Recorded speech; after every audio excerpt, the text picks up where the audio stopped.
But the senator, while indoctrinated, could not explain his toxicity.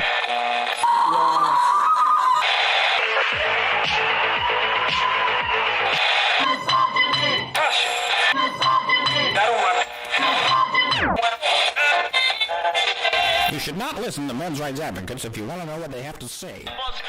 Hello, everybody, and welcome to Honey Badger Radio. This is HBR Debate number 8, entitled Sargon versus Angry Feminist Cult Member Sneaks in Several MRA Points.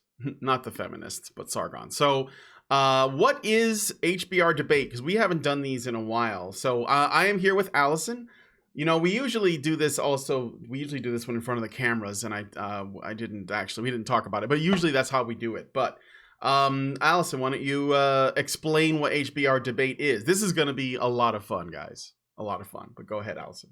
Okay, so HBR Debate, we just do a play-by-play of a debate between an anti-feminist, a men's rights activist, somebody who doesn't necessarily or doesn't believe in the moral caste system that these individuals are constructing, wherein if you're on top of their moral caste system, you are a good person and everyone below you should be subjugated to your moral self-righteousness.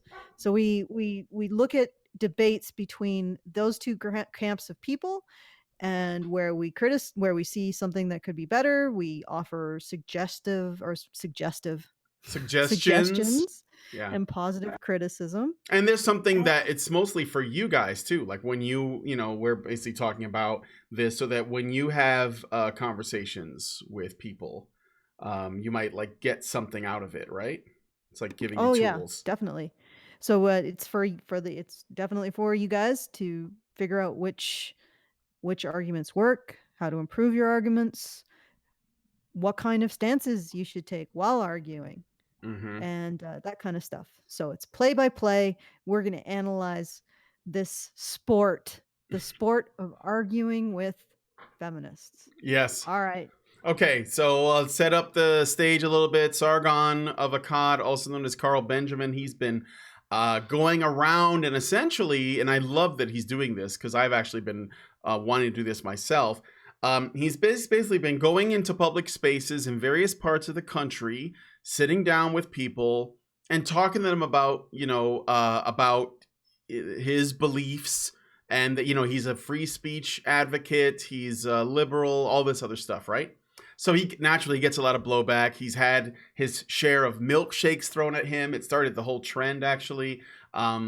He's argued with communists and anarchists and other kinds of SJWs, but this one is, I think, of interest to us. So he's debating a feminist in Totnes. I'm not really sure of this place, but it is in Britain. So I'll play a little clip so you guys get the intro. So you get us, let's say, an immediate sense of the general tone of this video that we're going to be looking at. So it kind of starts in the middle, but why can't we talk?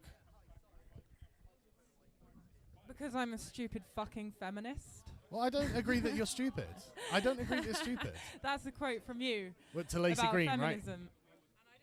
Right? All right, I'm just pausing it there. So immediately she's hostile, and Sargon just wants to talk to her. He's willing to talk to anyone. So and it's kind of well, I'm just setting the stage there. So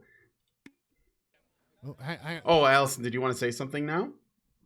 Oh yeah, sure. We can do an analysis of just this factor. Yeah. Because it is fascinating, because she comes right out of the gate like haymakers everywhere. Like she's really trying to go for the knockout. And the reason why I say that, because right at the starting bell, well, I guess in the middle, because you said you moved it into the middle, she is setting herself up as a victim of him. Mm-hmm. Which, of course, if you're up on your threat narrative posturing, you know that this is setting yourself up to get the knockout, because what she wants to do is make everybody turn on him by playing the victim of his words. And of course, in order to do so, she has to make some rather ridiculous assumptions. One of which is that his insult directed to an entirely different person was directed at her. And I don't know if Sargon actually calls that out, but that requires a belief that she shares a hive mind with whichever feminist Sargon actually directed that insult to, which I believe was Lacey Green. Yes. But, be that as it may, you in the game of threat narrative posturing, everything is there is no dirty tactics. So assuming an identity with another person who is insulted just because you share one aspect of their label, that's fine. That's cricket. Go ahead and do that. So, but anyway, she is definitely trying to set herself up as the dominant party here, and she's just made a very strong grab for, let's say, the central territory in this particular altercation. She's going for the high ground, folks, and you all know that's plus however many agility points, and she's setting that up by essentially going right out of the gate. I am your victim. Okay, let's see how Sargon responds to this very bold move. Okay, I'm going to I'll let him respond. Oh, hang on. Do you want to? Right. Okay. If you can, let me. Right. If you can hold it up around the top here, because the receiver bit is at the bottom. It's funny because she sarcastically says, I don't want to talk to you because apparently I'm a stupid fucking feminist, and now he's showing her how to use the microphone. You're talking to this end over here, but no, I don't think that was on purpose. The receiver bit's at the bottom. No, I don't think it was on purpose. Although technically, in a threat narrative situation, you don't really want to necessarily show their weakness. You want to show their threateningness. So let's see where he goes with this. This is just a technical difficulty, which we are all are fond and familiar with here at Honey Badger Radio. Okay, let us continue. 1, 2. Yeah. Why are you a feminist, just out of interest? Because I don't think that men have the right to own women. Yeah, but they don't own women. In what way don't women have self-determination? I believe in equality between the sexes. Are they? Can we stop at any point? Yeah, we can stop. Sure. All right. Okay, this is the thing. Because what I'm seeing here is a clash of styles, shall we say. Her battlefield is the battlefield of the lynch mob, is the battlefield of, shall we say, genocide, inciting genocide. It's the battlefield of causing violence to happen on a person. Sargon's battlefield is the battlefield of logic, democracy, reason, presumably the institutions of learning. So he's going to use logic. She's angling to create the biggest threat narrative she can. Of course, right out of the gate, she starts with, you insulted me, therefore I'm a victim of you. Now she's going with, women are victims of men because men want to own them. And I'm starting to get the sense that this is going to be her overall tactic. It's just repeating the idea that or women in general are victims of men. And that's really, to win the battle she's fighting, all she needs to do is show her opponent as a threat. And she's not getting very specific with Sargon here, but it's still a useful tactic overall. I mean, after all, look at how much feminists have managed to control using this kind of subjugation and dominance of other people by emphasizing how dangerous they are. I mean, they basically have they've created a very strong political narrative around the Republican Party with their war on women. They are able to basically go into any subculture they want, establish it as their territory, and control it. So I mean, it's a powerful narrative, and she's definitely winning that dominance battle in the threat narrative dimension, as it were. Of course, the thing with that is you have to believe it for her to really declare victory. She has to get him to believe it. Well, at least over him. She can declare victory over anyone in that crowd. Anyone at any point can say, yeah, she's right. Sargon, as a representative of all men, is responsible for the fact that at some unspecified point in vague history, men owned women, which I've yet to know the exact civilization where that occurred, but whatever. At some vague in indistinct histories, this happened. There may be some people in the crowd that say, yeah, she's right. And as a representative of men, he's responsible for those things that she says men are responsible for.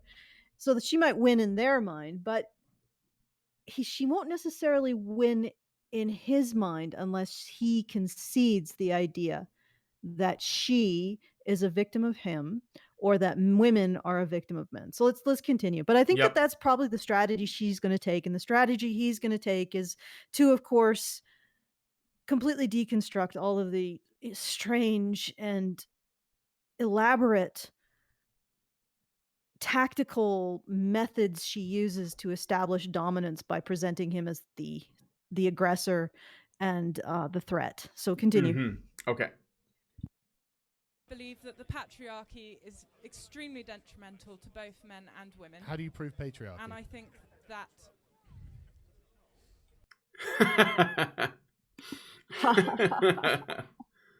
She's just stumped. Yeah, I know, but I actually love that little twist that feminists use lately, that the patriarchy is also detrimental to men.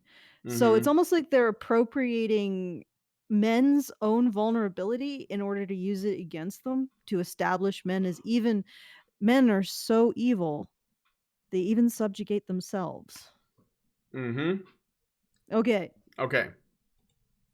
you see, this is why I don't want to debate you, because every word I say, you've got a Yeah, little but everything you're comeback saying. thing. Yeah, but everything you're saying You're is very loaded. training against me. I Yes. can't afford fucking debate lessons. Like I haven't you've had debate lessons. Okay, come well, on. look at this. Look at this victimhood posturing.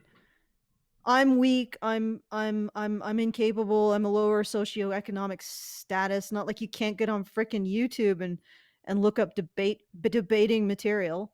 Yeah. You know, I know and it's like, I know I'm right, and yet I don't want to debate you because you've had a lot of practice and, you know, you're better at it. And I think it's like picking on me and, you know, that kind of thing. And it's but like, you see how she just reframes everything once again. I mean, he's offered a very good counterpoint and a really logical and reasonable counterpoint. How do you prove patriarchy? Have you ever proven patriarchy? You know what she immediately counters with? I'm a victim of you. yeah. I'm incapable. I'm weak. I'm not capable of attaining that particular standard of whatever. Do you see how that works? Every time he says something, it's like her mind is keyed, like to ferret out the victimhood and then assume that posture. And it's fascinating to watch, especially since she's like, what, got 3 inches on him and possibly 50 pounds? I don't know. They look like they're probably about the same. She's wearing, like, you know, a lot of clothing. She's surprisingly like covered up. Actually, not really so much, but okay. So it can anyway, be pretty cold in the UK. All right. Well, Sargon's there in a t-shirt. I think that what I've noticed, honestly, and this is not meant to, I'm not making an argument, I'm just making an observation.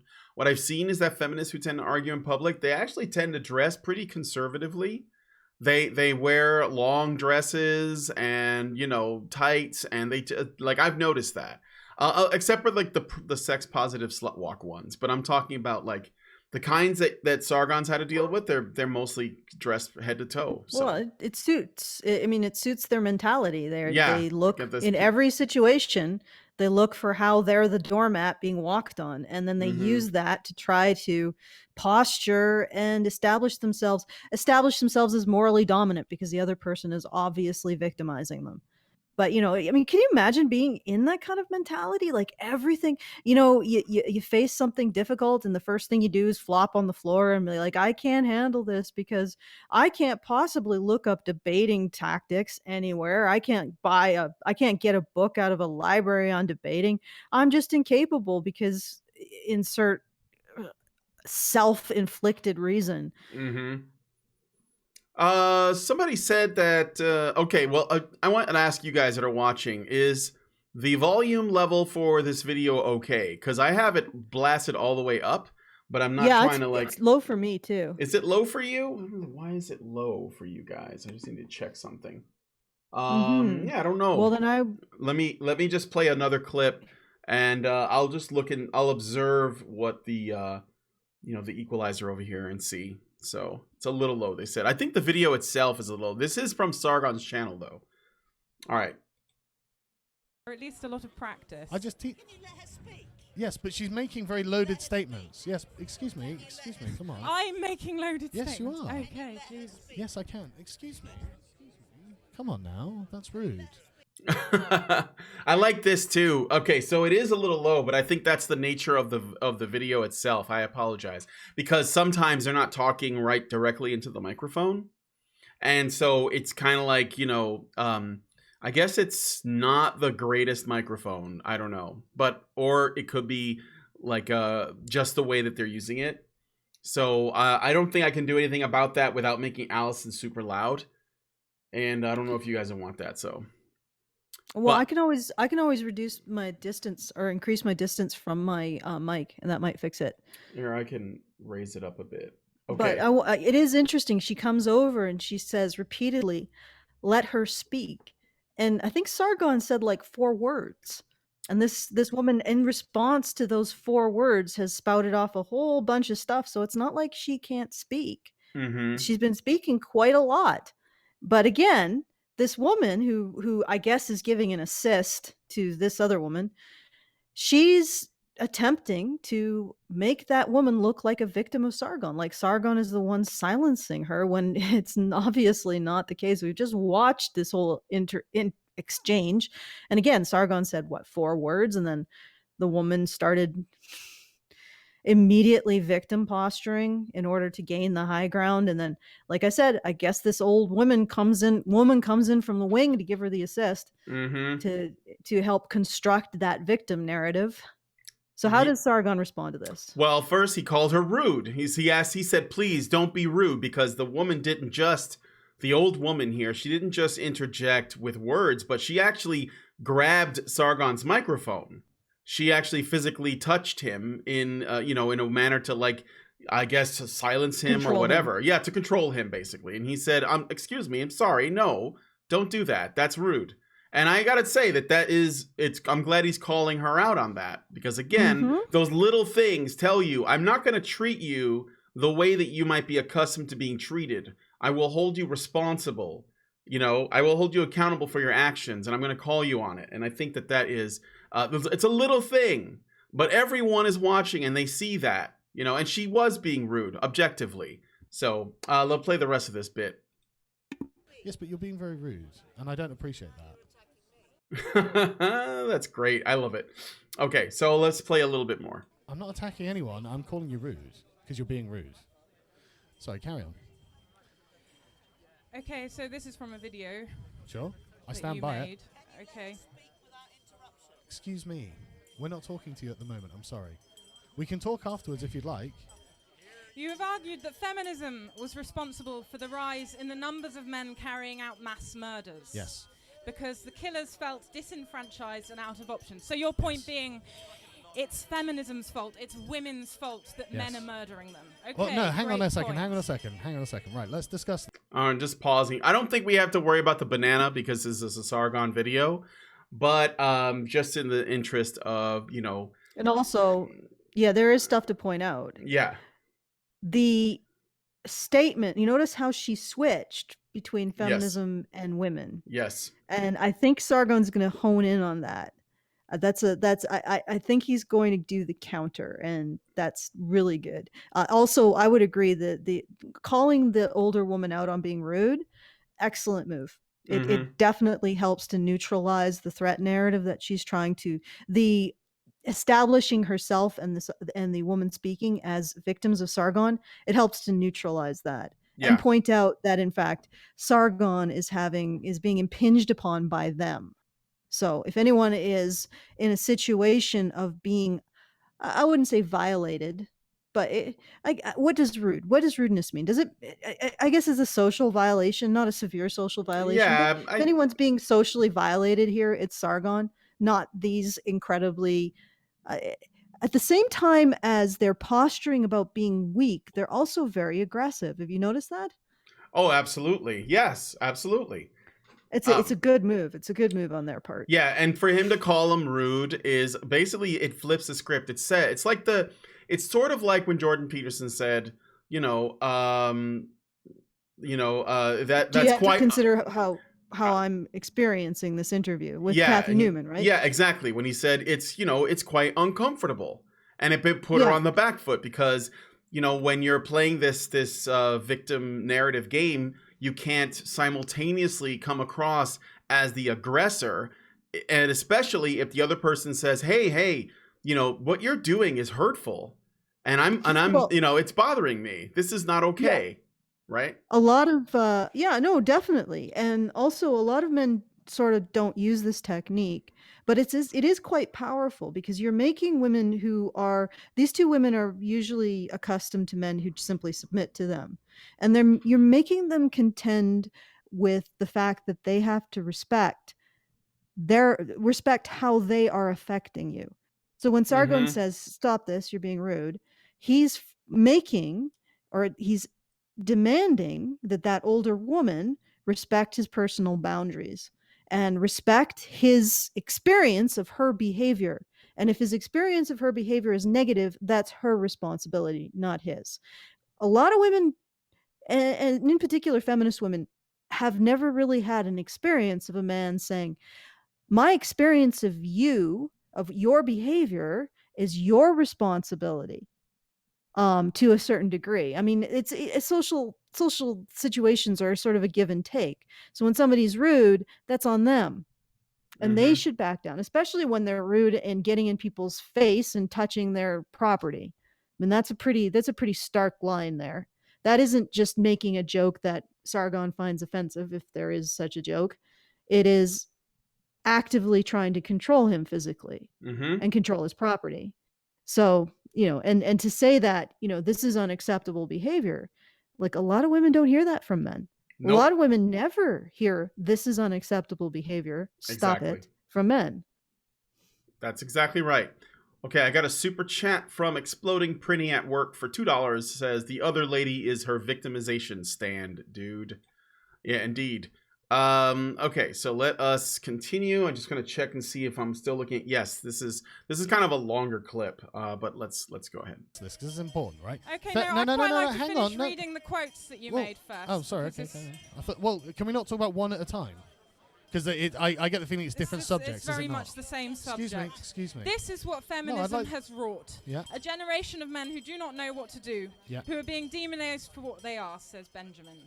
Can we applaud that? Because I think that's correct. Yeah, see, we've got ladies in the crowd here who absolutely agree. Feminism is a way of oppressing men by women who are angry at men. I would argue that it's patriarchy is oppressing both men and women. But you can't prove that exists. I'm glad. I think I might have been the first person to just say full out, patriarchy has never been proven. It's completely unscientific. I think it was like Twitter years and years ago. It's nice to see that it's getting picked up because it's true. I think the closest thing to real patriarchy is actually feminism. Yeah, feminists have never had to prove their conjecture that we live in a society that unfairly benefits men over women. They never have. They never even have considered the fact that in order to have any kind of scientific validity as an observation of reality, you have had to subjugate patriarchy falsehood to proving the negative. So you would have had to have some kind of experiment in which you assume, or where you attempted to prove that your theory didn't exist or your conjecture didn't exist. And I've never had a feminist actually point me to proper study that attempted to disprove patriarchy. Feminists, you need to have attempted to disprove patriarchy to even be one step closer to declaring that it reflects reality. And until you find me a study in which feminists have rigorously tried to disprove patriarchy, they've looked at all of the available evidence that patriarchy doesn't exist, that we do not exist in a society that unfairly benefits men over women, a society in which we prefer to see a woman take a bullet versus a man, a woman to starve versus a man, a woman to be denied her children versus a man, a woman to receive longer sentences versus a man, a woman who is a victim is subject to contempt, and we care more about male victims. Unless you can show me that you have attempted to disprove patriarchy theory, it has never been subject to any kind of scientific rigor. Therefore, it is not something that could be said to reflect reality. And also, there is significant evidence that patriarchy is absolutely false. Not the least of which is that every time feminists attempt to predict something based on their, frankly, bizarre theory, it never pans out for them. And usually, you can predict the opposite. So if you take patriarchy theory and you say, well, patriarchy theory would predict X, it's usually Y that happens. The exact opposite. So and like I said, it's great to see that. It's great to see someone cutting at the root of the issue. Yeah. Just right at the root. Yep. Prove it. I mean, like, people on, all over the spectrum don't question this fundamental, central, core principle of feminism is the existence of patriarchy. There are lots of, like, supposedly, I mean, I'm sure they are, but like very prominent figures with large platforms that are highly, praised for their intellectual ability, but they don't question this. They just question things like if it's gone too far, or, like if the definition of patriarchy is the wrong one that they're working with, or if it's somehow gotten distorted over time. Yeah, or it's existed somewhere else, or it existed in the past. And this is like his questioning of it, period, and putting them on the spot and saying, can you prove it, or are you just regurgitating talking points that you were fed? Essentially, which is why that girl uncomfortably chuckles, because at the end of the day, this young woman is just another drone. She's just repeating the same talking point. She's likely not written a book on this. She's just a girl that thinks that she's a feminist, and she thinks she knows what that means and why it's necessary. She is somebody, and maybe this will give people some sympathy for her. She's somebody who's been taught a particular way of navigating the world. And that way of navigating the world is to basically, how soccer players, sometimes in the World Cup, they'll do a throw. They'll just be like, oh my, and they'll grab their knee and they'll make a big show because they want to get the penalty. This is her entire life strategy. So whenever she encounters something different, she throws. Yeah. She just throws it. Yeah. And this is the coping mechanism that she's been taught as a woman. And for whatever reason, she's never developed another one. And now she's encountering a world where it doesn't necessarily work. If you just do a throw, sometimes people don't stop. Or it doesn't give you the dominance that you want, that you become the center of attention, the center of morality, and you then become the driving force of the community. Mm-hmm. And like I said, she's never been taught anything else. And she's never maybe she's never even sought anything else or thought that there is anything more to human existence than encountering something and playing the victim, which is why it's exactly what she does. Yep. Encountering any difficulty and then immediately playing the victim. Encountering a man who doesn't immediately submit to your worldview, and the first thing you do is play the victim instead of actually encountering it with curiosity or with an interest in learning something new. But it's a really closed off way of being. Yep. It's ultimately very small. All right, here's another clip. This is going to be about 29 seconds. So some figures lined up in my pocket. I was not intending to speak, but I just can't. Yeah. Okay, so well, can I talk about you are responsible? Wait. Could you go back a bit? Just a little bit, like maybe 10 seconds? Because I want to point something out that I think is unintentional on her part. But go ahead. Mm-hmm. Historically doesn't happen very often. Okay, wow. Well, okay. I don't have facts in and civilized figures areas. They're talking about marital rape when he says, she says that marital rape was only recently made illegal. And yeah, it was also only recently made illegal from wives raping their husbands. Actually, I think that's still legal. Okay, continue, Brian. Okay. In my pocket. I'm sorry? I don't have facts and figures lined up in my pocket. I was not intending to speak, but I just can't. Yeah. Okay, so well, can I talk about you are responsible for yeah, that's your entire life story, lady. I just can't. Yeah. I'm sorry, I'm here debating you, and I have the mean things you said on my phone, but I don't have any data. I shouldn't have to because you said mean things about women on my phone. Yeah, Mike dropped the end of the argument. Basically, I think you she made women victims. Yeah, That's it. I think she went into this saying, I'm going to make him apologize for the things he said. And he's not going win to. Condition. That's it. That's the win condition is I'm sorry. So yeah, subjugating to himself to them morally. And the way that she's doing this, like I said, her life story probably amounts to 2 words. I can't, because she's used to playing the victim, and in response, she gets to experience people's moral subjugation to her. Because of course, when she plays the victim, that means somebody is the aggressor. And in this duality we're seeing here, obviously Sargon is the aggressor. All right. Perpetuating it here being the mass murder of women by disenfranchising these poor fucking guys who don't have any options left. Don't you feel that you have a responsibility then? I have a responsibility to sleep with men that desire me, so they don't feel angry. I didn't say that. That's kind of what maybe not hate men for a start. Maybe not hating men as a start. I really don't hate men. Yeah, but you seem to. I hate. I really don't hate men. She's actually like, she got defensive there, and it's because women often don't want to be seen as mean or hateful, or because it's disagreeable, and they want to be agreeable. It's often why they express their violence through these convoluted "I'm a victim of you" kind of attitudes. And she wants to be able to say all of these negative and awful things about men, but not be seen as hateful. Okay, all right, let's continue. Okay. I hate men that feel they have a right to influence my space and tell me what I should be. But who's that? Okay, it's happened. What? She's just saying that she doesn't hate men. She only hates the men that want to control her. Or you mean the men who want to influence your space? You mean that have any impact on your life at all?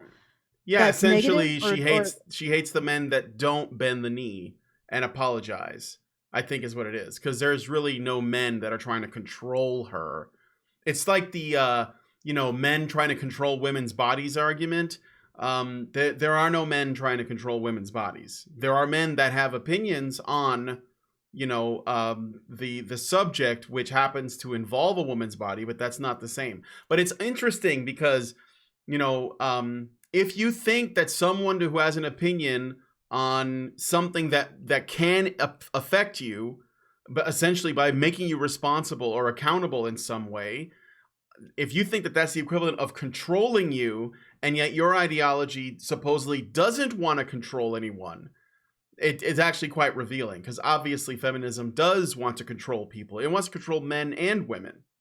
It wants to keep them in a certain position. That's why anyone who opposes it, they project and they say, oh, you're trying to control us. No, we're trying to liberate ourselves from you. All right, Alison, you were going to say something? Well, yeah, that's the thing. Like, this needs to be seriously qualified. So she hates all men who impinge upon her.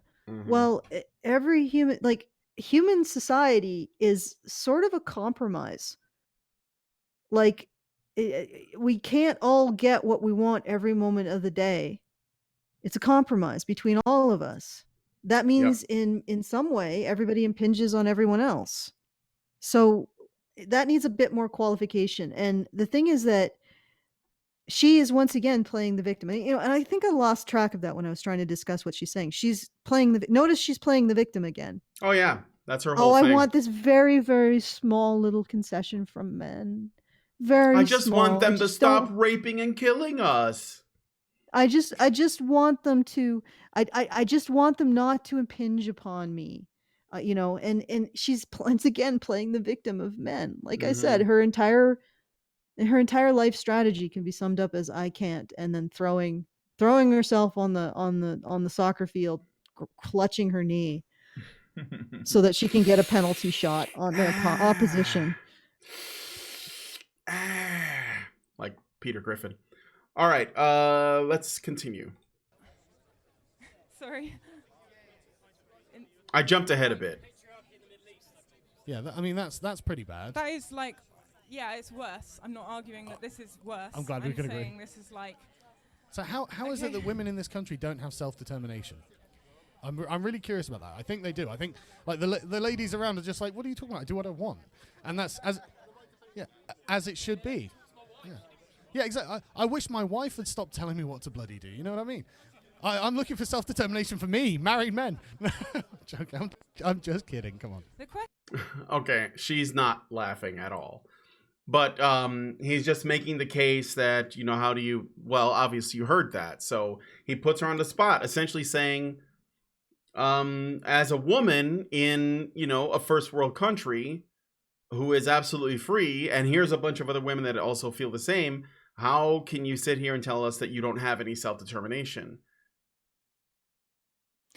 I would say he is taking the win from the sails of her particular "I'm a victim" narrative here. But let's see how she rejoins. Okay. Because it's a good tactic on his part. Okay. I wouldn't have actually stepped back from the men, independence for married men, because it is actually true that men tend to be very dominated in their relationships. It's true. And they tend to be quite afraid of their partner's anger to the point where they constantly monitor for it and adjust their behavior. Mm-hmm. So, this is a thing that happens in a lot of heterosexual relationships for men, is that they feel subjugated. But he pulled that back because, again, probably because he is worried about, I won't speak for him, but it comes across like he's just concerned about the backlash. But anyway, continue. Okay, let's continue. Well, he probably doesn't really mean that, because he was joking about his wife, but... Oh yeah, I see what your stupid fucking feminist cultists need to be asking is, why are these men... This is a quote from him. Yeah, it's fine. Carry on. The question you and all of your stupid fucking feminist cultists need to be asking is, why are these men becoming misogynists in the first place? Yes. What is this feminist-run society? Feminist-run society. We have feminists in our government. That is causing them to go insane. We have feminists in our government. Do you not realize this? Are there any MRAs in our government? Okay. Ooh. Yeah. But I wouldn't, the thing is that, and I've been thinking about this quite a bit, I do not think that men's rights activists are the opposite of feminists. And the reason why I don't think that is because we're not proposing to make society define the moral good of society by how well it benefits men to the exclusion of women. And defining it. I mean, personally, I don't really like the oppression narrative at all. I think it complicates what ultimately is a dynamic between men and women. And we are very much psychologically dependent on each other, to the point where I don't think oppression really makes sense in that context. But, I'm not proposing a world in which society be defined by its benefit to men. No. Maybe just including that. Well, consider it. What we want is, I think, a balance in compassion as well as responsibility and accountability for both genders, right? And we want it to be reflected in our laws, but also in our culture. And right now, we give men all the responsibility, none of the compassion, and we give women all the compassion and none of the responsibility. And so, this is like basically how we structured thing. And it's gotten so it was probably, it's a lot worse now than it was, but it's always been, to some degree, it's been like that, right? And so now we're getting to the point where you have women that live their whole lives basically as children, because they never are being held accountable to the same degree. They don't have to be responsible. We have all these things in place to save them and protect them, and they never grow as a result. They don't know what ownership is. They don't know what self-ownership is specifically. They don't know what the benefits of honor and loyalty and so on are, because none of those are necessary, because those all require responsibility. And so they don't get that. But on the other end of it, though, men are forced to do those things, but we don't honor them for it at all. We don't give them any compassion. We let the ones that fall by the wayside because they can't keep up, they just die in the gutter, and we ignore them. And so we're trying to bridge that gap. It's not just, they say, obviously there's the empathy gap, but there's also an accountability gap on the part of women. And I think that both of those things are valuable. Yeah, and we see the result here. This individual is actually probably quite limited by the fact that in every instance she goes for I can't rather than I can. I mean, there's a cost to that kind of a belief about yourself. And that cost is to limit yourself. So you have to be willing to sacrifice all of what you could do if you said I can instead of I can't. And you have to be willing to sacrifice that because you think that constantly saying I can't and throwing yourself to the soccer field and grabbing your knee and screaming out in pain will get you so much more than simply, playing the game and seeing where that takes you. And I can see why she would be threatened by what Sargon is doing here, because he is limiting what she gets every time she throws herself to the soccer field and grabs her knee and screams. He's limiting. He's not only questioning and saying, pointing to her and saying, is this real? He didn't even touch you. He just brushed by you. He's doing that. And he's also potentially going to limit the penalty, like whatever penalty gets awarded to her for having done that. And if you only see your worth in throwing yourself down, doing the throw and getting the penalty when you play the victim, getting the penalty on another person when you play the victim, if that's the only worth that you see you have, I can see anybody threatening that as being you would consider them very threatening. Yep. My God, she's got conservative hairstyle. I know, right? Look at her. I think my grandmother wore that in the 70s. It does look like something out of time. It does. Yeah. Okay, let's play. It could be a British thing, though. Maybe that's in over there. I don't know. All right, let's play a little bit more of this clip. I'm gonna jump to the next one because he does name drop here. I can name you a slew of feminists who are a sisterhood, according to Jess Phillips, a feminist in our government. Maybe Philip Davies, is he an MRA? He probably is. He's one guy compared to dozens of feminists. And even then, Philip Davies wouldn't call himself an MRA, which is perfectly fine because he's doing MRA stuff anyways, but... you don't have to call yourself that. You don't have to. Up to the professionals. Aside from the professionals. Yeah, aside from the fact that, it's like the normies aren't ready for that conversation to actually like that there even exists such a group. So, for Philip Davies' sake, I'm okay with him not calling himself that, but I don't care because the stuff that he's doing, he's the only person in any parliament that I know of or any Congress that's actually talking about the issues facing men and boys. And I think that is tremendous. It's tremendous, the best. And I'll take it. The closest thing to that is basically what Betsy DeVos and Trump are doing regarding like the Dear Colleague letter and Title IX. But I mean, Philip Davies is, he's doing great work. So Sargon wants to mention him that way. That's cool. But yeah, technically he wouldn't call himself an MRA. So, okay. Let us jump ahead to the next bit here. I'm going to jump because she plays victim a little bit more, but there's no need for that. We're just going to go here. I'm just curious, because we're not getting many super chats. Are you guys appreciating this content at all? 106 people are watching. Yeah, we only got one super chat. That's hurting my feelings. You guys not like this video? Yeah. Should I just end it? I'm a little crushed. Yeah, but it might just be because it could be just because it's a Wednesday and people haven't gotten paid yet. Like on Friday, this would be better. Maybe we can do we'll do Batwoman on Friday, and I'll do it myself. I don't care, or bring somebody on. We'll do the Batwoman trailer. But anyway, I have to admit though, I do I like the super chats because it's good to know that people care about what we're doing and I care enough to throw a few, give us a tip. Yeah. But anyway, let's continue. Let's That's finish okay. this. I mean, they're participating in the conversation. They're definitely like watching the show, so I'll give them the credit for that. They're engaged in the discussion. Okay, so let's move on to the next bit. Oh, we just got a super chat from Zeranx. See, Alison, your ploy worked. Regarding the empathy gap, I think this was partly covered in the past, but I think there might be another approach, such as encouraging women and girls and those wanting families to consider future spouses. Or spouses. You see, we say spouses, not spouses. Spices? I think that's might be absolutely another wrong. approach, such as encouraging women and girls and those wanting families to consider future spouses. When you say that, do you mean like consider who they select to, to marry and start a family with, and to be considerate of that? Because I think that requires some responsibility, sure.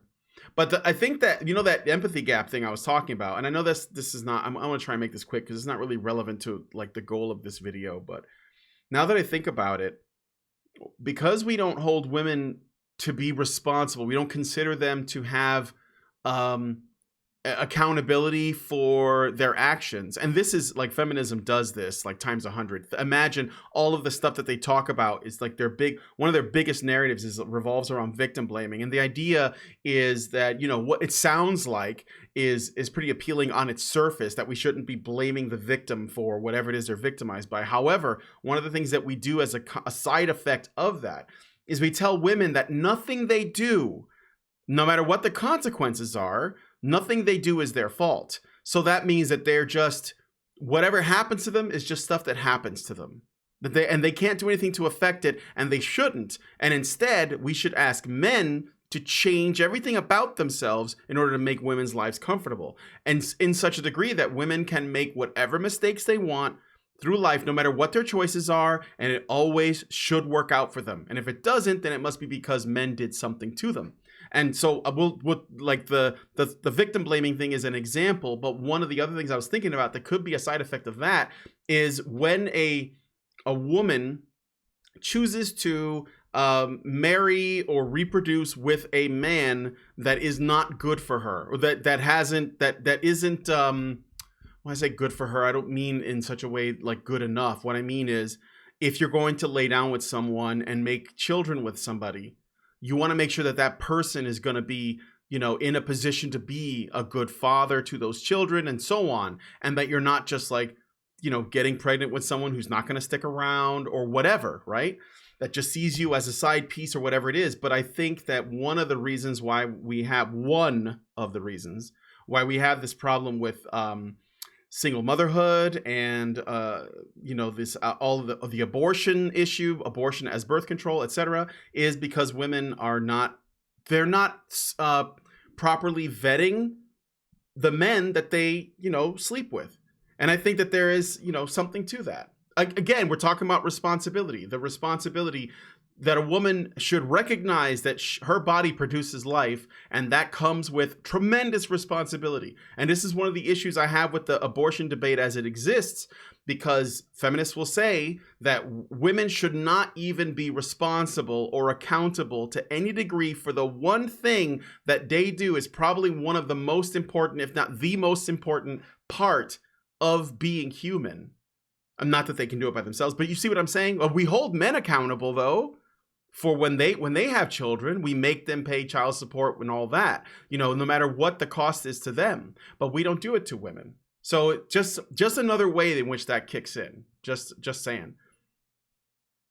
So. Yeah. Well, and definitely one of the issues here is because women never get the true consequences of their actions. Yeah. They don't really develop a sense of themselves as effective agents in the greater world. And they don't develop a connection between where they are and what they've chosen to do with their lives.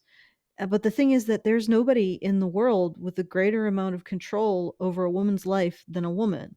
And if she's incapable of making the connection between her choices and where she's ended up in her life, then she's basically walking into hell, because she will have no ability to stop herself, because she doesn't understand that the way that she's pointed, she is the one making the choices that are leading her to the place that she is.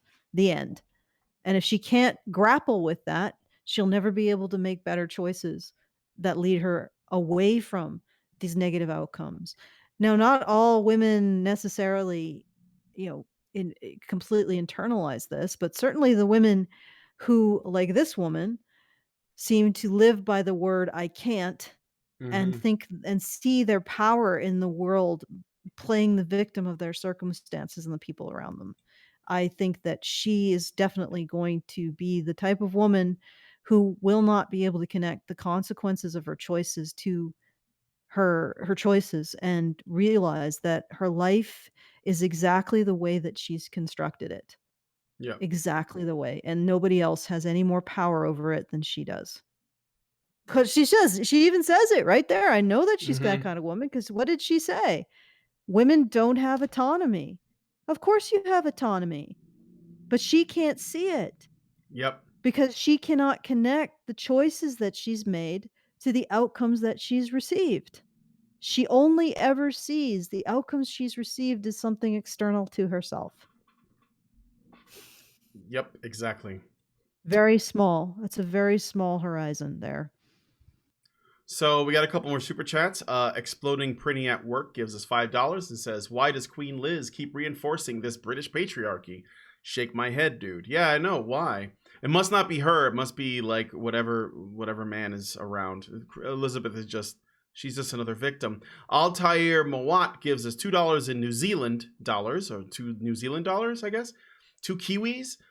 Says it's Thursday. Thursdays can get bent. Oh yeah, you're in the future. How? Can you give me the lottery numbers, Altair? Because I'd like to know the lottery numbers. Actually, you're in the future. That's not going to help me. Okay. Well, anyway, let us continue. Next clip. Really? Yes. By your supporters. And that, would you say that? Am I not allowed to feel I don't unsafe? have supporters. I'm just. Well- Oh, that was a good one. I got to go back a little bit. I'm sorry. Oh, This is a yes, good one. This is a good one. fascinating. I want to go Okay, yeah, back. I yeah. want to go back. That was a little taste. I gotta Yeah, get yeah, more. yeah. A stupid fucking cultist feminist. But you don't Stupid seem to be able to fucking prove feminist patriarchy. cultist. Yeah, but you seem to I be. can't prove patriarchy. I can't Well, it seems like drag a it out religion. of thin air. Can I and go, look, here's the patriarchy. I can say that as a woman, I have felt unsafe. I have felt oppressed. As a man, for I my feel femininity. unsafe. For my masculinity. Really? Yes. Yes, so he Oh my. yeah, it's good, right? Yeah, it is good. Of It is course good. men And feel you- unsafe sometimes. Can you believe like the chauvinist response? Oh, there's an echo. I don't know if other people are hearing it, but I'm definitely hearing it. I don't know why you This would be hearing an idea echo. that he even has his own experience of the world, that he even has the right to feel unsafe. She comes from a presumption that men are automatically more courageous and more more risk tolerant. Like, this is what really astounds me. Like, there was a feminist on the Honey Badger Brigade page that I have on Facebook.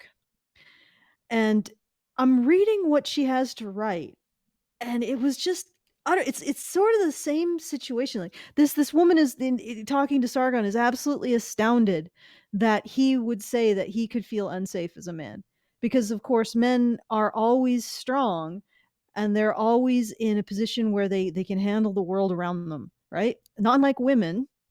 Women are always in a position where they're saying I can't, as she has demonstrated. Okay, so let me see. Okay, so this is Karen Louise Bird, who reviewed Honey Badger Radio. And it's not actually her review. You can see it at Honey Badger Brigade, my page on Facebook. It is one of the comments that she makes.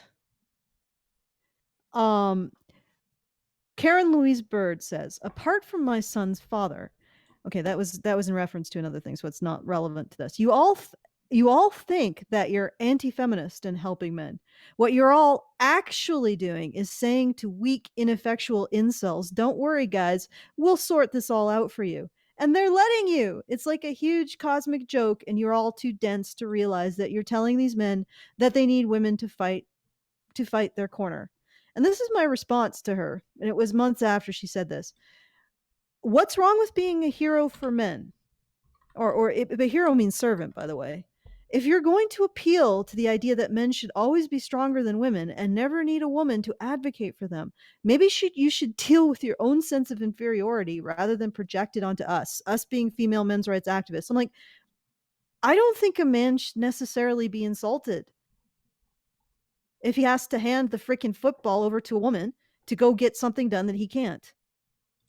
I don't think Sargon should feel insulted if he does feel unsafe because she's using her social power as a woman, her social power to be believed whenever she throws and grabs her knee and squeals. I don't think that Sargon is any less of a man for pointing that out and saying, "Hey, you're using your social power as a woman in this manner." And it's making me feel unsafe. And that is unacceptable. Stop it. I don't think he's less of a man. Okay, go ahead. Agree. Brad. All right. The echoing is back. Are you getting the echo? I don't know why that is. You want to try leaving and coming back in? Because it's not on my end. Yes, I will. All right. I'm just going to wait until she gets back. So I'll read your super chats in the meantime. I have done so. Okay. Is there still an echo? No, it's good. All Maybe right, it was cool. on my end. Yeah, it was always my problem. Yep. Oh, wait, the echo's back. Shit. But at least it's a little less. Okay. All right. So French Honey Badger just gave us $5 and says, "Here's $5 covered in nose blood and snot." You know what? It's we'll take it. I'm sure it's fine. All right. So where was I? Oh yeah. So next clip. By your supporters. And that, would you say that? Am I not allowed to feel I don't unsafe? have supporters. I'm just well, like a normal person. No, you're a feminist. You're definitely not a People normal on a person. similar angle to me, maybe. But am I not allowed to feel this way? Is that not valid? Are you not allowed to feel oppressed? I would argue that you're being oppressed by the patriarchy. You're being oppressed by the. Oh God, the thing that you can't prove exists. Oh, for fuck's sake, Jesus Christ! I'm sorry, it's overwhelming me. I know. The patriarchy is your inability to take responsibility for your life, lady. It literally emanates from you. You think it's everywhere because you're emanating the stink of it. Because it's you. You are creating it by your inability. Okay, you walk into a fucking door. You choose to walk into the door and you say, "Oh my God, that darn patriarchy." It's like, no, you've just chosen that. Just because it's an outcome you didn't want doesn't mean some nefarious goddamn force that can't be proven did it to you. You know, see how it happened that you walked into the door of life, lady, and you bounced off. Maybe look through your choices in the past and say to yourself, hey, maybe I shouldn't have, I don't know, started fantasizing about what is that guy in 50 Shades of Grey before I attempted to leave my house. And thus I was completely unaware when I walked into my door. Thus it is my fault. And that's the thing. Her inability to take responsibility, her inability to say, this is the result of my choice. She projects it onto patriarchy. Yep. And you're like watching this and you're like, your inability to say, I can, as a woman, you are projecting that onto patriarchy. You are projecting it onto this mysterious force that you think exists. Your belief, you're constantly saying, I can't, leads you to believe you have no control over your life, leads you to believe you have no autonomy, which you then blame on patriarchy, which you cannot prove exists.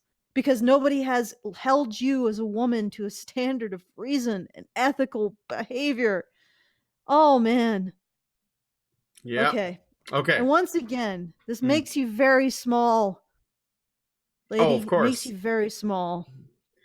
Yeah. Okay, let's continue. I think I'm being oppressed by feminists. Yes, exactly. Look at the Middle East. They're bloody strong patriarchies over there. You know? Are you saying that they're strong, like, in a good way?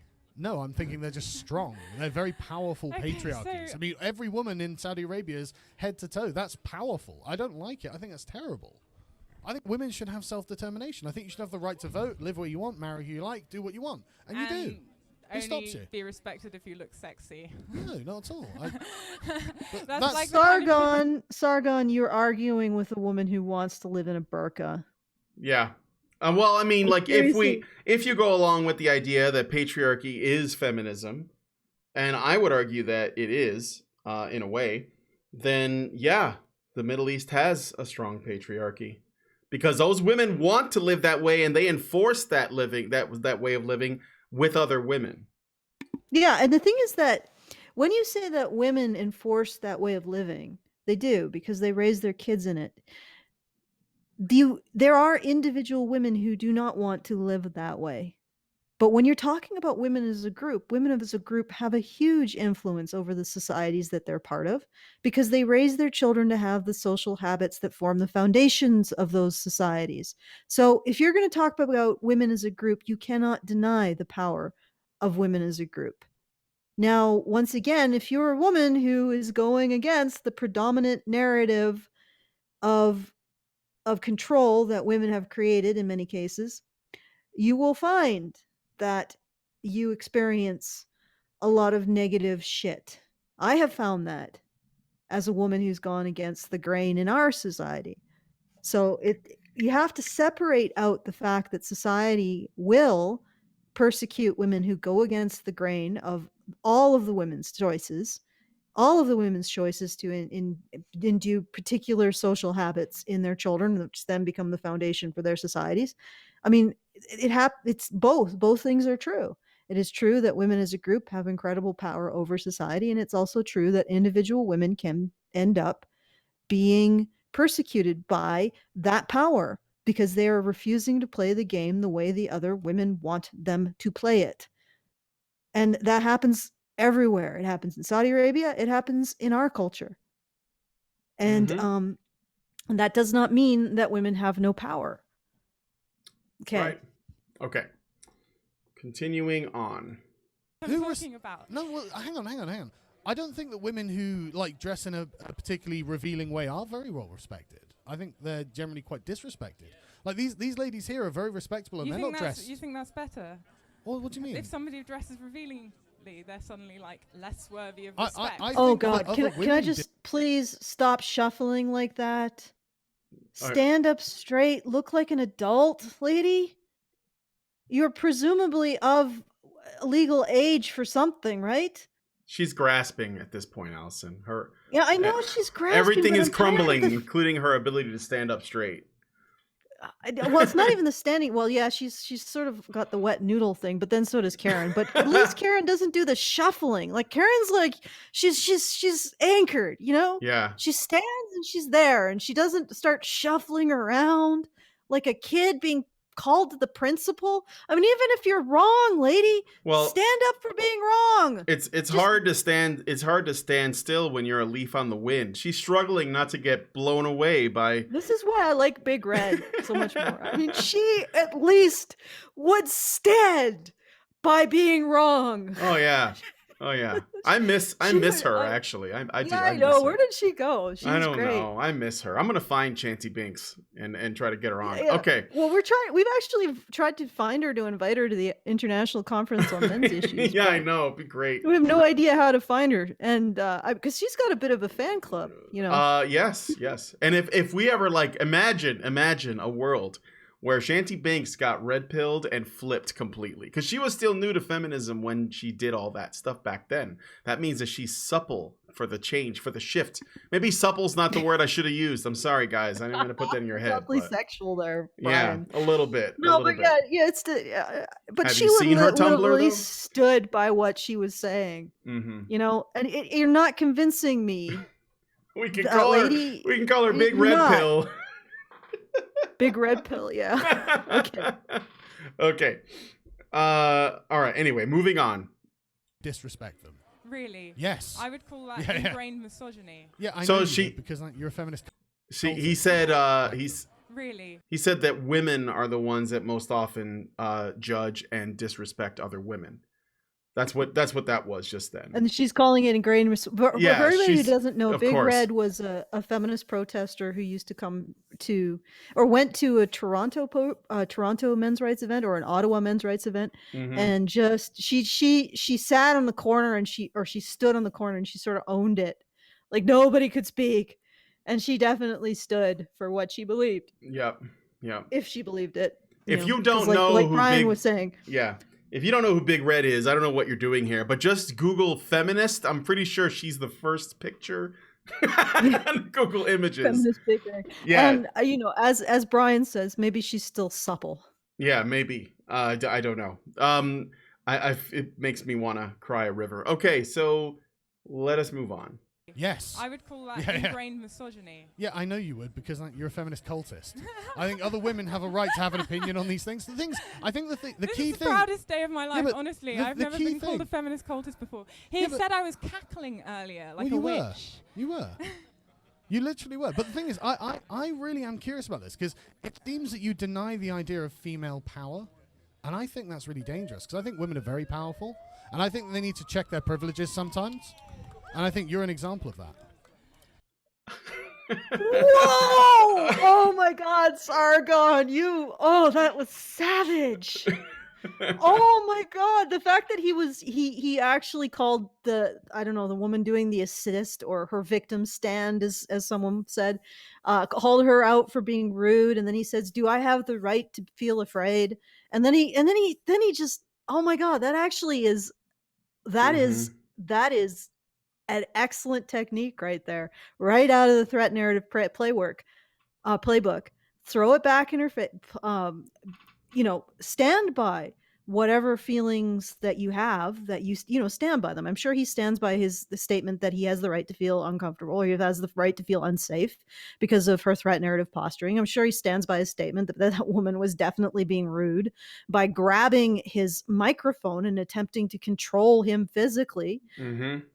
By her grasp on his property, and then he comes back with this, which is emphasizing her strength and her power, which is exactly what she does not want. I mean, this must be humiliating for her in a lot of ways. Yeah, she's gobsmacked, really. She's just like, Yeah, she looks what? Yeah. Oh, She's got how the dare you? wow, just wow is basically what her face says. And I can't, in some ways, like when I created the threat narrative series, and you guys can find it on my actual channel, which is, I think, Alison Tiemann at this point, and you just look up Alison Tiemann threat narratives or something like that. When I created my threat narrative series, it was basically to try to explain the behavior of women like this, because I did not understand it. I tend to be a very literal person, and I didn't understand why women would do this. Like if Sargon said to me, "Oh yeah, you're quite powerful as a woman," I'd be like, "Cool. Okay, what can I do to make this power useful to others?" That's awesome. Could you tell me, how can I make it work for people? And, maybe also take responsibility for my own life and make it better.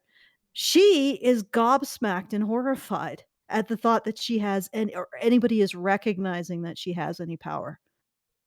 And it's like, what kind of life do you live where you spend your entire time not recognizing that you have any control or power over anything?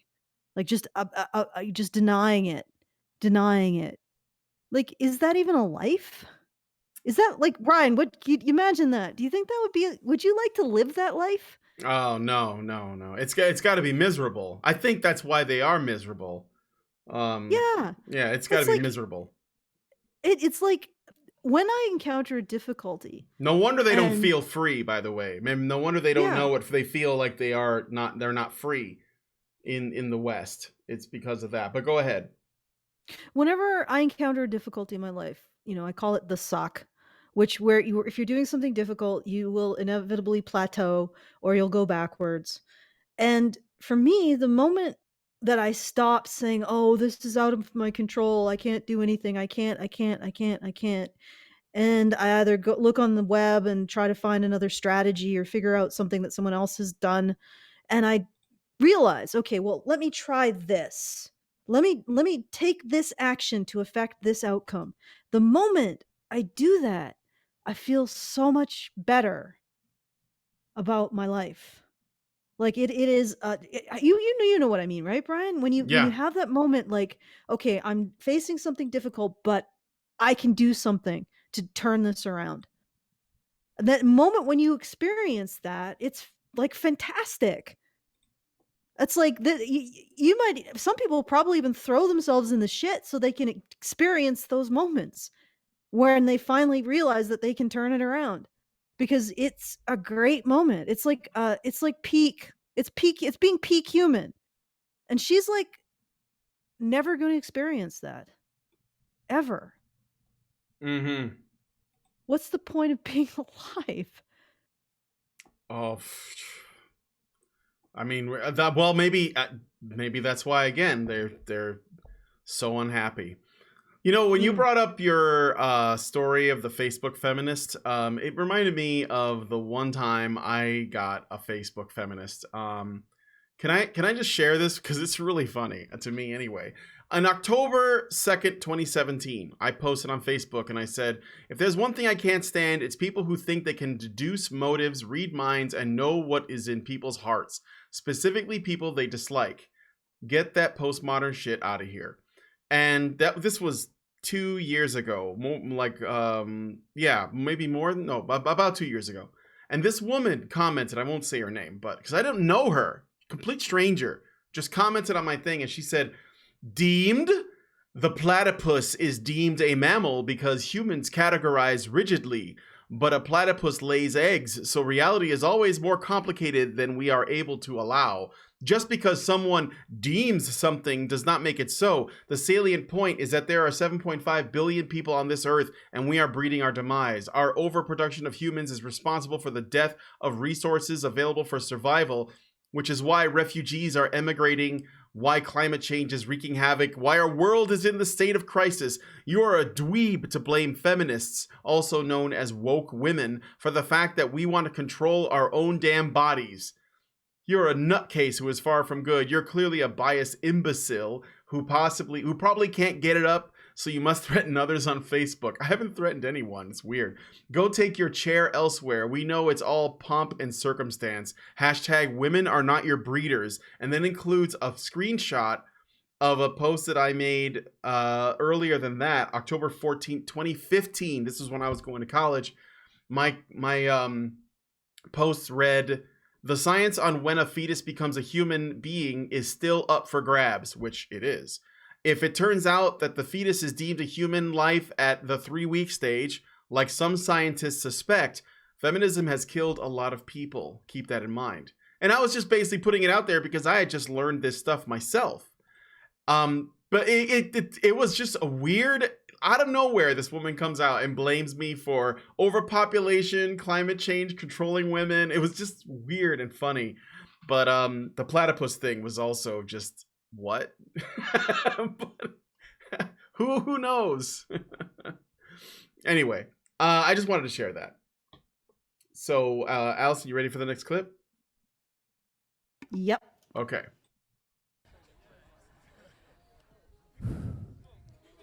You don't.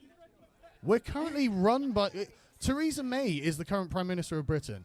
Nicola Sturgeon is the current First Minister of Scotland. And the head of the Welsh Assembly is also a woman, but I can't remember what her name is off the top of my head. And then Angela Merkel, people like this. All childless women. The world is being run by childless women. And is it going well? Do you think it's going well under the patriarchy? Run by women. The patriarchy run by women. She really, I think her brain turned off. Yeah. The moment this is a moment, like, she's not able to, how do you rejoin to that? You have power. Well, everything up to this point has been her attempting to dominate the discourse by affecting powerlessness. Basically creating a threat narrative. She is the victim, therefore she has the moral high ground. Therefore, she is the one who determines what is and is not acceptable. And he completely turned it around on her. First, he pointed out her assist being rude, and then he pointed out, like, do I have the right to feel afraid? And she had no answer to that. And then finally, he just goes for the complete knockout with, yeah, you have tremendous power as a woman. Mm-hmm. And I want women to check their privilege and be responsible for it. My God, Sargon. It's good, right? All right. It's very good. Like this is Yeah. Okay, I'm going to take a little bit of credit. I don't know if he has said that he watches my videos, or at least one years ago. But this is like right out of my playbook of how you defeat a threat narrative. You Yep. have to diffuse their high ground by and you shouldn't affect victimhood necessarily. That never really works for men. But what does work is if you stand by the expectation that you have the right to have feelings and vulnerabilities, and that you have the right to have feelings and vulnerabilities and respond to women's behavior in negative ways, and that they should respect that. And that or even that you don't care if they respect that or not, you are still going to stand by what you feel, and you are still going to express it, and you're not going to deny it just because it's uncomfortable for her to hear it, or that she just doesn't feel, she feels it's uppity to have to deal with a man's reaction to her behavior. And he did that. And then he also, as a coup de grace, I think that's how you pronounce it, he emphasized her power. And you guys, if you don't, this is, like I said, this is right out of my threat narrative series, and this is perfectly executed. Bravo, Sargon. That is, I would have to say that is a complete knockout. I mean, does she rejoin at all? Does she have anything after that? Well, We have a few seconds left. Yeah, we only got a little bit left in this video, but I did get a super chat from B Rex, who gives us $2 Canadian and puts in what appear to be kitty faces. So Okay. yeah, there you Kiss go. your kitties for us. Well, B-Rex. that was a Or kitty. well-argued point, and I concur with that. Okay, so Kitty let us faces continue. are always excellent arguments. Yeah. Women. I would deeply argue that it is run by women. I think that's a massive overstatement. They are I think literally in in government charge. it's something like, is it even approaching a third of women in It's government? over a third. But Is it over a third? the Is women it are half? actually in charge. So the women are telling the men what to do. Is it going well? Just pausing it there again. She even Did she thought collapse or something? no, she went to go pick up her phone. So women are actually running things, and she's still saying, "Yeah, I don't think that counts because there's not Because enough I women want to running maintain things." victimhood. Yeah, I can't. Because that's how I see my life. Yeah, exactly. Like if I have to make peace with the idea that what you're saying is true, then that means I actually have to look in the mirror and figure out what the fuck I'm doing or not doing, and what's wrong with me. I have to challenge who I am and Yeah. how I think I get my needs met. That's the real big thing. Yeah. I mean, literally, this woman thinks she gets her needs met by playing the victim, and men swoop in and do something for her. And I don't think she's ever thought, well, maybe I Yeah. could do it for myself. Well, you know, and that's another thing, and that I was thinking about too. It seems that feminists they want, and I mean maybe women on the whole to some degree, when there are women in power, or women that are famous, or women that are doing things in the world, or women that are represented in media that reflects fictional characters from video games, movies, and comics. When the theory is that seeing them will tell women as a group that they're doing better because they see women in these positions. But if you strip that down and you tell them that, yes, there are women in all these positions, and so therefore your narrative, you know, is that they're oppressed and that they can't do it or whatever is all falling away, then those women that have been essentially using women in power, women in media, etc., as sort of a proxy for their own success, they can't use it anymore because they can't say that is, you know, an area in which they struggle. That's why no matter how much representation there is, feminists say it's not enough representation because not enough women feel empowered by it, or that because that's like the excuse they would use, right? So that means that if you take all that away, like they told this woman, well, we got Theresa May, we got Angela Merkel, we got, you know, all these women in powerful positions in government, and they're telling men what to do, and there are men doing as they ask, and how is that going? Now this woman is thinking, well, those women used to represent us as a gender, and now they're just individuals. So that means, what have I done? You know, like men don't do that. Like, no, men don't look at Trump and say, oh, that guy's doing stuff in the name of men. And they don't do that with Justin Trudeau, and they don't do that with, Macron or whatever. They can't do that because we don't have that structure where it's like, guys, be proud because we have men in positions in government. We have men that run tech companies, and we have men that own, corporations. Men don't identify that way. They only know what they can do as individuals because that's how they're gauged, right? So this young lady, if she actually has to make peace with this idea, she has to look in the mirror, as you said, and examine herself. But this also means that all of the stuff that she's attributing to other people because of their gender, she can't, because now she can only do now it's all on me, as it should be, really. So, I don't know. It's just something else to think about. It's an existential crisis. So she find her phone and actually do anything? Let's keep going. So you're saying that women should be at what you're saying, like the men should be in charge and it would be going better? I don't think so. There are lots of male politicians who are terrible. I don't think either gender has a monopoly on bad politicians, but I also don't think that just because someone's a woman doesn't mean they're going to be a good politician. Theresa May, example A, right? Well, yeah, I would deeply agree with that statement. Same here. I don't think that being a woman makes you automatically good at anything. I also don't think that being a man makes you automatically good at anything. I totally agree. I think you're completely correct. Nobody ever believed that. What they believed is that if you have a gender identity in which you have to achieve in order to be regarded as having any value, you're more likely to actually achieve and become skillful. That's what they mean by seeing men as having a greater skill or ability or motivation. And I mean, there's some biological stuff to that as well. But it doesn't have anything to do with this idea that men, by virtue of having a penis, are competent, because nobody in the history of humanity has believed that's so. It's but men, by virtue of being expected to perform and achieve competence. Yep. And expected to perform and achieve in a way that women are not. Like I've said repeatedly, man is a suffix. The word man is a suffix in search of a prefix, some action, some utility to possess in order to have value. And you can deny the truth of that social pressure all you like, but it exists, and it does not exist on women. Therefore, there is fundamentally greater pressure on men to become useful, to become competent, to achieve. And so they do. Yep. And recognizing that is not misogyny. It is just recognizing a fundamental truth about human psychology.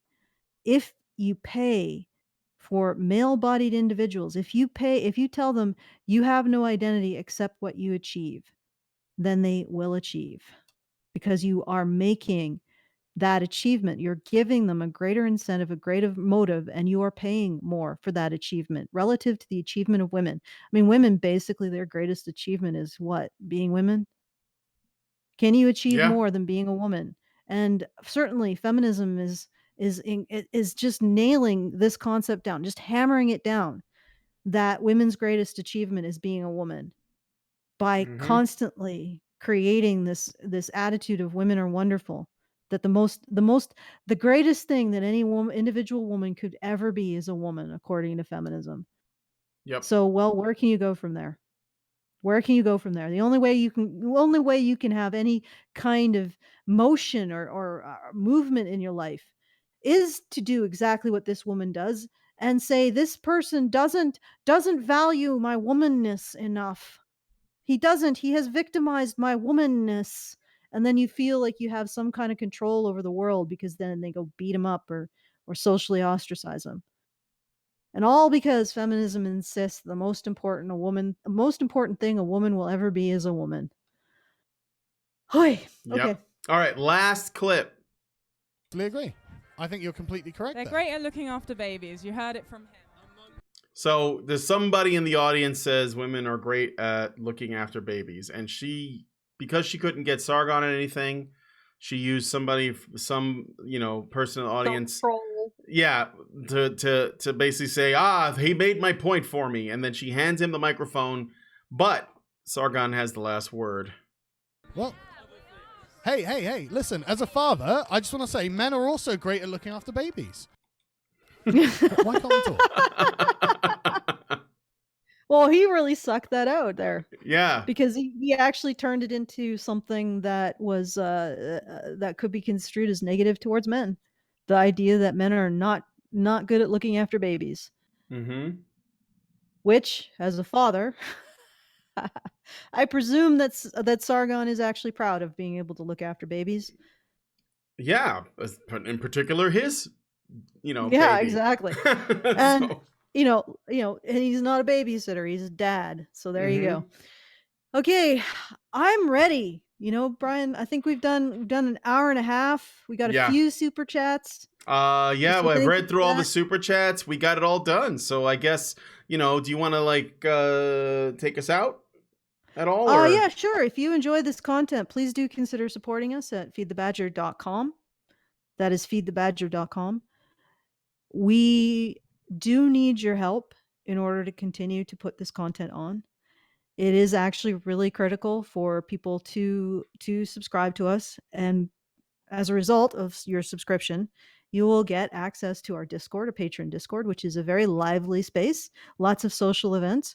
And if you subscribe for $30 a month or more, which is 3 Big Mac meals a month, your heart will thank you if you give that money to us instead of McDonald's. Or wait, your heart will thank you and your soul will thank you if you give that money to us instead of Burger King. Yes, instead of Burger King. Because instead of Burger King. Don't buy that Yas meal or I don't give a fuck meal, and definitely don't buy any milkshakes. But Burger you could King. Throw us a couple of those bucks. And For those who don't understand the reference, Burger King, when Sargon started getting milkshakes thrown at him, and which is a form of assault, and it's working up to more violent forms of assault as well. That kind of disrespect is working up to more violent forms of assault. Burger King decided to tweet, we have milkshakes or something all day, sale on milkshakes all day, in reference to what was happening to Sargon. So instead of buying however many meals that you could get at Burger King for that $30, give it to us, and then you can join us in our after shows, and you can listen to me and Brian get even less professional. Yeah. Although it can get pretty spicy in the after show sometimes, so it's definitely worth it. All right, so I guess it gets very supple. Yeah. So feed the badger supple. Yeah. Well, actually, I mean, I've never been there for one, but I know that sometimes they do get supple. All right, so anyway, be sure to hit the like button. Also, subscribe to the channel if you're not already. I saw that we got a subscription while we were going. Thank you so much for joining the lepers, the space lepers. But don't be sure to try to spread that disease amongst your own friends and get them to check out this content. Hit the like button. Also, subscribe. Yep. Hit the bell. Space leper love. Yep. Spread it. Spread the space leprosy. Subscribe if you're not already subscribed. Hit the bell for notifications and leave us a comment related to this discussion. How do you think Sargon did? Now, if there's something that maybe you want to point out that we didn't, an additional suggestion or tactic, I'd like to see it. So leave us a comment related to that. And lastly, I'll just say, Sargon, well done. It's definitely not like it was that one time you debated Pixie Jenny on Gamergate. You've definitely grown since then, so that is great stuff. Thank you so much for coming on the HBR debate, and we'll talk to you guys in the next one.